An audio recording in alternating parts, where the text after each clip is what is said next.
मुंबई, सपनों की नगरी। यहाँ हर कोई अपनी किस्मत आजमाने आता है, कोई जीतता है, कोई हारता है। ये शहर कभी नहीं सोता। यहाँ की रातें भी दिन की तरह जगमगाती हैं। ऊंची इमारतों के साए में कुछ टूटी फूटी झुग्गियां भी हैं। इन झुग्गियों में एक चेहरा रमेश का भी है। रमेश एक साधारण सा दिखने वाला आदमी। उसके चेहरे पर जिंदगी के थपेड़े साफ दिखाई देते हैं। दिन भर मेहनत करता, 2 वक्त की रोटी कमाता।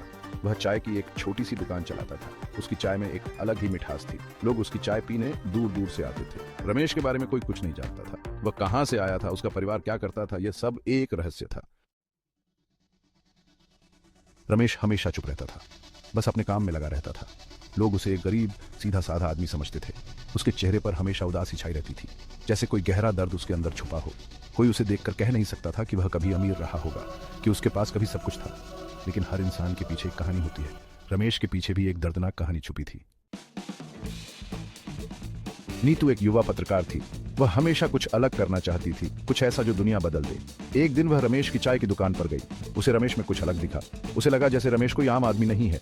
उसकी आंखों में छुपे दर्द ने नीतू को अंदर तक झकझोर दिया। नीतू ने ठान लिया कि वह रमेश की कहानी दुनिया के सामने लाएगी।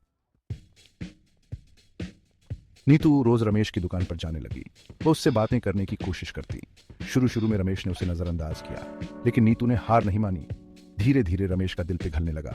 उसे नीतू में अपनी बेटी की छवि दिखाई देने लगी। वह नीतू से बातें करने लगा, उसे अपने अतीत के बारे में बताने लगा। सेक्शन 5, अतीत के साए। रमेश ने बताया कि उसका असली नाम राजवीर सिंघानिया है। वह एक अमीर परिवार से ताल्लुक रखता था। उसके पास सब कुछ था, पैसा, शोहरत, इज्जत। लेकिन एक पल में सब कुछ खत्म हो गया। एक भयानक हादसे में उसने अपनी पत्नी और बेटी को खो दिया। उसके बाद से ही वह टूट गया। उसने अपना सब कुछ छोड़ दिया।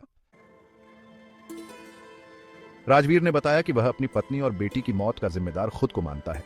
उसे लगता है कि अगर वह उस दिन घर पर होता तो शायद ऐसा नहीं होता। इस दर्द से बचने के लिए उसने खुद को दुनिया से अलग कर लिया। वह मुंबई की गलियों में आकर रहने लगा, खुद को रमेश के नाम से बुलाने लगा। नीतू राजवीर की कहानी सुनकर हैरान रह गई। उसे यकीन नहीं हो रहा था कि जिस शख्स को वह एक गरीब चाय वाला समझती थी, वह असल में एक अरबपति है। उसने ठान लिया कि वह राजवीर की सच्चाई दुनिया के सामने लाएगी। उसने राजवीर की कहानी पर एक लेख लिखा। यह लेख आग की तरफ फैल गया। पूरी दुनिया राजवीर की कहानी जानकर हैरान रह गई।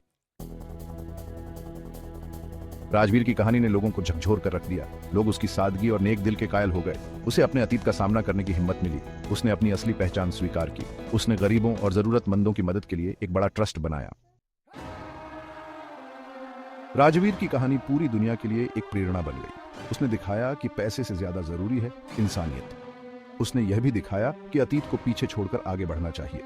उसने दुनिया को सिखाया कि जिंदगी में कितनी भी मुश्किलें आएं, हार नहीं